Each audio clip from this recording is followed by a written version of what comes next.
बारेमा भन्छु हस् यो चाहिँ मेरो टेबल हो यसमा म होमवर्क गर्छु यो मेरो स्कुलको टाई हो अनि यो बाल्कनी हो अनि त्यहाँ मेरो ब्याग छ के छ ब्याग खेल्ने ब्याट ए ब्याट ल अरू तिम्रो घर अनि देखाइदेऊ मेरो त्यो खेल्नु के खेल्नु मन लाग्छ त्यही खेल्नु पर्छ अरू देखाऊ तिम्रो घर अनि यो चाहिँ हल हो यहाँ उस्तो यहाँ बाथरुम छ टोइलेट र बाथरुम नि टोइलेट बाथरुम छ अनि यहाँ हाम्रो यहाँ चाहिँ तिमीहरू के गर्छौ यहाँ सुत्दै के हेर्छौ तिमी टिभी हेर्छु अनि अजु कोठा कता के छ देखाऊ अजीको कोठा अँ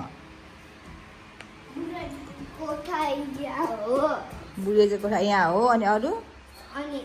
सानो कोठा यहाँ हो अँ अनि आजको कोठा हो कुन चाहिँ आज कोठा अजीको ए अजी र तिमी अँ आजको कोठा हो यो रेगी र मामुको कोठा हो अनि तिमी चाहिँ कहाँ सुत्छौ बाबु म अजीको कोठामा अजी कोठामा अनि अनि मेरो बाल्कनी छ बाल्कनी पनि छ अब यहाँ आउनुहोस् फेरि अब हामी तपाईँको युट्युब च्यानलमा के गर्नुपर्छ अरे subscribe like and subscribe like र सेयर सब्सक्राइब गरिदिनु होला यता हेर दिनुहोला थ्याङ्क यू थ्याङ्क यता हेर्नु न नि बाई बाई बाई बाई